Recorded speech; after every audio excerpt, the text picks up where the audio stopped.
Hello everyone, welcome back to my channel, a new vlog. সুন্দর রোদ ঝলমলে সকাল দিয়ে আজকে সানডের ভ্লগটা শুরু করছি। সকলে তোমরা কেমন আছো? নিশ্চয়ই সুস্থ আছো, ভালো আছো, সাবধানে আছো। তো সকালবেলায় ঠান্ডার সময় বিশেষ করে ঘুম থেকে উঠেই আগে মনে হয় যে কখন চা বা কফি খাবো। তো চা আর কফি তৈরি করতে করতেই দেখলাম আমার সামনে রেডিমেড খাবার চলে আসলো, ব্রেকফাস্ট চলে আসলো। ধোকলা আর এদিকে আমরা যেটাকে কলকাতায় চিড়ের পোলাও, যেটা আমরা সন্ধেবেলা খেয়ে থাকি, ও সব বেশিরভাগ বাড়িতেই আমি জানি সন্ধেবেলার মানে ছোটোখাটো হালকা নাস্তা মানেই আমরা ভেবে থাকি যে চিড়ের পোলাও খাবো। বাট এখানে কিন্তু সেটা সকালবেলা কলকাতায় যেরকম বাইরে নান বলো, ছোলার ডাল, তারপরে কচুরি এগুলো বিক্রি হয়, ওফ আমার তো বলতে বলতেই জিভে জল চলে আসছে, কতদিন যে খাই না। তো এগুলো তো আর ওখানে পাওয়া যায় না। তো এখানে ওই তোমার পোহা, মানে চিড়ের পোলাওকে এখানে পোহা বলে, পোহা, ধোকলা এগুলোই পাওয়া যায়। তো এই সকালবেলা সবাই মিলে এনজয় করলাম। সানডেতে আমার সোনুর অ্যাবাকাস ক্লাস থাকে, তো এই সানডেতে ছিল না। তো তিনজনে মিলে কফি, ধোকলা আর পোহা দিয়ে সানডেটা এনজয় করলাম, ব্রেকফাস্টটা। তারপরে সকালবেলা কিন্তু ভীষণ সুন্দর রোদ উঠেছিল আজকে, তো মিষ্টি রোদ যেটাকে বলে। আর আমি যেহেতু একদম থার্ড ফ্লোরে থাকি, বলতে বলতে আমি ভুলেই যাচ্ছি যে আমি কোন ফ্লোরে থাকি। তো থার্ড ফ্লোরে থাকি, তো সেখানে খুব সুন্দর রোদ আসছিল, মানে চারিদিক থেকে একদম। তো আমরা ব্যালকনিতেও অনেকক্ষণ দাঁড়িয়ে মানে গা গরম করছিলাম। আর এই রুমে এসেও তোমাদেরকে একটু দেখাচ্ছিলাম চারিদিকে কি সুন্দর রোদ আসছিল, ঘরের ভেতরে খুব ভাল লাগছিল। তারপরে ওই একটুখানি ক্যামেরাবন্দি করে নিয়ে তারপরে কাজ শুরু করলাম।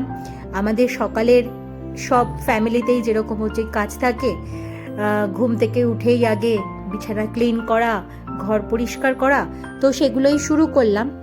তবে সানডেতে আর সেকেন্ড স্যাটারডে আর ফোর্থ স্যাটারডেতে আমার একটা হেল্পিং হ্যান্ড থাকে, আমার ছেলে। ওর এই কাজগুলো করতে খুব ভালো লাগে, ঠিক আছে, কারণ ছোটোর থেকেই ওকে আমি এইগুলো টুকটুক করে করাতাম সাথে সাথে, যে শোনো এটা একটুখানি করে দাও, ওটা একটুখানি করে দাও। তো ওটা করতে করতেই আমার মনে হয় ও আমাকে দেখতে দেখতেই হয়তো যেগুলো আমরা সব মেয়েরাই আমাদের মাকে দেখে, জেঠিমা, কাকিমা, দিদা এদেরকে দেখে হচ্ছে শিখি যে তারা কিভাবে কাজ করছে, মা কিভাবে করছে, কোন কাজটা কিভাবে গুছিয়ে রাখছে, আমরা যেরকম শিখেছি। তো আমার মনে হয় এখন মেয়ে বলে নয়, এখন ছেলে মেয়ে সবারই একরকমভাবে কিন্তু কাজ করা, মানে কাজটা শিখে রাখা দরকার। কারণ কে কখন কি পরিস্থিতিতে থাকবে বড় হয়ে কেউ বলতে পারে না, তো কোন জায়গায় কিভাবে থাকবে। যাই হোক, আমার ছেলে এই কাজগুলো করতে খুব ভালোবাসে। তো সেকেন্ড স্যাটারডে, ফোর্থ স্যাটারডে ওর স্কুল ছুটি থাকে, আর সানডেতে ওই কাজগুলো কিন্তু আমার সাথে সাথে একটু করে। তো এই দুটো রুমের বিছানা ক্লিন করে নিয়ে তারপরে লিভিং রুমেরও সমস্ত তোমার সোফা, কুশন এগুলো সব ক্লিন করে নিয়ে আমার দায়িত্ব আমি সরিয়ে দিয়ে ওকে বললাম যে তুই এবার ফার্নিচারগুলো, তোর রুমের সমস্ত সব কিছু, বুকস থেকে, সেলফ থেকে যা যা আছে ফার্নিচার, তুই সেগুলো ডাস্টিং করে নে। তো সেগুলো করতে খুব মজাও পায়, আর নিজের থেকেই বলে যে মাম্মি আমাকে দাও, আমি কি করতে হবে বলো, আমি করছি, নিজের থেকেই করে।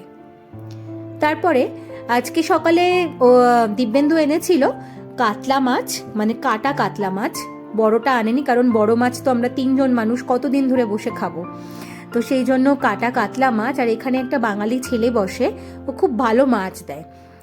তো যাই হোক, ওই কাটা কাতলা মাছ এনেছিল, কাতলা মাছের একটা বড় মাথা এনেছিল, আর মৌরলা মাছ এনেছিল। আগের দিন বাটি চচ্চড়ি খেয়ে খুব মজা পেয়েছিল, তাই আবার এনেছিল। তাই ওই আবার বাটি চচ্চড়ি করতে হলো। সাথে কাতলা মাছের, দিব্যেন্দু মুগের ডাল খুব ভালোবাসে মাছের মাথা দিয়ে, তো সেটাও করলাম। আর সাথে ছিল স্যালাড। আমাদের এখানে না বিশেষ, আমি জানি না মানে আদার স্টেটে কে কীরকম, মানে কতটা কি মানে খাবার দাবার হচ্ছে কি কীভাবে কীরকম, মানে লাঞ্চ ডিনারে কতটা কি খায় না খায়। তবে আমরা যেরকম বাঙালিরা মানে খাদ্য রসিক, ঠিক আছে, মানে আমরা মানে সানডে বলে নয়, আমরা যে কোনো সময়ই আমরা খেতে ভালোবাসি, সে লোকজন আসুক বা না আসুক, নিজেরাই হচ্ছে বসে বাড়িতে হচ্ছে সবাই মিলে একসাথে বসে খেতে ভালোবাসি। কিন্তু এখানকার লোকেরা না অত হচ্ছে খাদ্যরসিক নয়, ঠিক আছে, মানে ওদের কাছে হয়তো একটা দুটো সবজি হলে, হ্যাঁ সবাই তো আর নন ভেজিটেরিয়ান নয়, বেশিরভাগই এখানে ভেজিটেরিয়ান, তো একটা দুটো সবজি বা একটা সবজি দিয়েই এরা রুটি ভাত দিয়ে মানে ফুল ফ্যামিলি খেয়ে নেয়। তো যেটা আমরা বাঙালিরা একদম ভাবতেই পারি না, তাই না? আমাদের তো মানে সানডে হলে ডাল শাক সবজি, চিকেন বা মাটন, মাছ তো থাকে, ঠিক আছে, কিন্তু এখানকার যেন ওরা ওই মাসে হয়তো একবার চিকেন কি মাটন খাবে এখানে, যদিও আমরা সেগুলো মেনটেন করি না, কারণ আমাদের ছোটোর থেকে যেহেতু আমরা ওইভাবে খেয়ে এসেছি, আমরা ওই মানে কোথাও গিয়ে থাকছি মানে সেগুলো সব কিছু মানে ত্যাগ করব, সেগুলো আমাদের দ্বারা হয় না। তো যাই হোক, যতটা পারি আর কি করি। তো তাই ওই শুরু করলাম, তারপরে আস্তে ধীরে মাছের মাথা দিয়ে মুগ ডালটা করা হচ্ছে শুরু করলাম, আর এদিকে মোরলা মাছের বাটি চচ্চড়িও করলাম, আর স্যালাড, ঠিক আছে। আর ঠান্ডার সময় না মানে বেশি করতেও যেন হচ্ছে ইচ্ছা করে না, মানে মনে হয় ওই চিকেন থাকলো বা মাটন থাকলো বা মাছ থাকলো, যে কোনো একটা আর কি থাকলো, আর গরম গরম ভাত, তার সাথে সাথে স্যালাড, বেশ আর কিছু যেন মানে করতে ইচ্ছা করে না, কারণ বাদ বাকি ঘরের কাজ তো আমাদেরই করতে হবে, তাই না? যদিও হেল্পিং হ্যান্ড হিসেবে মানে আমার যে কি বলবো কাজের মাসি হচ্ছে রয়েছে, বাট সে তো আর সব কিছু করে না, বাকি কাজগুলো তো আমাদেরই করতে হবে।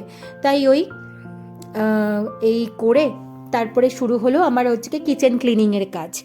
তো আমার মনে হয় অনেকেই আমাকে বলে যে তুমি এত ক্লিন করো কেন, বা অত মানে এত ক্লিন করার কি দরকার, ঠিক আছে, আমার হাজব্যান্ডও মাঝে মাঝে বলে যে তুমি প্রচণ্ডই মানে ক্লিন করো।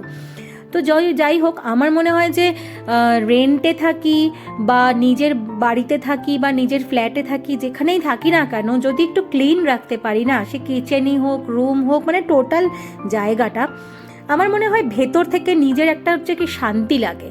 যেমন আমরা সকলেই বাঙালিরা বিশেষ করে ছোটোর থেকে দেখে এসেছি না, যে মাকে বলো বা দিদাকে বলো যে কিভাবে নিজেরা সব কিছু হচ্ছে গিয়ে মানে রান্নাবান্নাও করছে, নিজের ঘরও গোছাচ্ছে, সব কিছুই নিজেরা একা হাতে কিভাবে সামলেছে, নিজে কিভাবে মেনটেন করেছে, তো সেগুলোই দেখতে দেখতে আর কি শেখা। তো ওই জন্য মনে হয় যে একটু যদি ক্লিন করে রাখি, লোকজন আসলো বা না আসলো, মানে কারা কারা আসলো না আসলো তার জন্য যদি হচ্ছে গিয়ে মানে ওই কখন আসবে তার জন্য ভেবে চিনতে আমি করি না। তো আমার মনে হয় যে একটু যদি ক্লিন রাখি, আমাদের নিজেরই যেন ভাল লাগবে, যে ঘরটা একটু সুন্দর রয়েছে, ভালো লাগছে, নিজেরও বসে মানে দেখতেও ভালো লাগে, তাই না? তো এইভাবেই ওই চিন্তা ভাবনা করেই আমি মানে সারাক্ষণই একটু টুকটাক টুকটাক করে ক্লিন রাখার চেষ্টা করি। তো তোমরা তোমাদের ঘর কিভাবে হচ্ছে কি ক্লিন রাখো আমাকে কিন্তু অবশ্যই কমেন্টে জানিও। তবে হ্যাঁ, আমি কিন্তু অনেকে আমাকে আবার মানে এরকম আগে ছোটোবেলায় শুনতাম যে যারা বেশি কাজ করে, যারা বেশি জল ঘাটে, তারা নাকি ছুঁচিবাই, ঠিক আছে।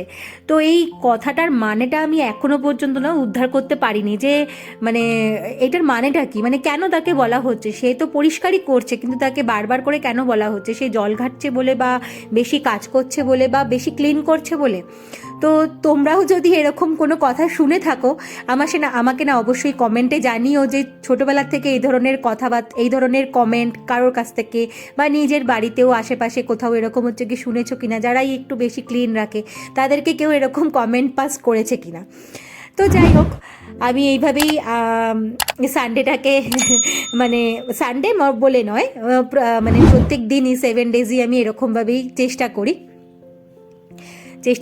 তো যাই হোক, তারপরে ওই মানে আস্তে ধীরে খাওয়া দাওয়া সমস্ত কিছু করে ব্যাস মানে টিভি দেখে সিনেমা দেখে কাটাচ্ছিলাম। তারপরেই হঠাৎ করে সন্ধেবেলা মানে সোনু বলছে যে মাম্মি আমাকে একটুখানি কিছু বানিয়ে দাও না, মানে আমার খিদে পেয়েছে। তো ওই ঠান্ডার সময় তো জানোই আমাদের একটু সকলেরই মনে হয় যে যেখানে বসি সেখান থেকে আর উঠতে ইচ্ছা করে না। তো যাই হোক, ও দেখছি নিজেই গিয়ে বলল আমি নিজেই বানাচ্ছি বলে প্যান বসিয়ে ব্রেড সেকে তার মধ্যে মেয়োনিজ দিয়ে চিলি ফ্লেক্স অরিগানো সব দিয়ে বানিয়ে আমি ভেবেছিলাম হয়তো আমাদের জন্য বানাচ্ছে, নিজের জন্য বানাচ্ছে। তো দেখলাম ও আমাদের জন্য বানিয়েছে। এসে আমাকে আর দিব্যেন্দুকে দিয়ে বললো, পাপা মাম্মি তোমার জন্য বানিয়েছি। তো যাই হোক, খুব ভালোও লাগলো দেখে যে ছেলেটা আস্তে আস্তে অনেক বড় হয়ে যাচ্ছে। তো সানডেটা এইভাবেই এনজয় করলাম আমরা। আর আজকের ব্লগটা আমি এখানেই শেষ করলাম। তোমরা কিন্তু লাইক, কমেন্ট অ্যান্ড শেয়ার করতে অবশ্যই ভুলে যেও না। আর যারা নতুন দেখছো তারা কিন্তু সাবস্ক্রাইব করে দিও।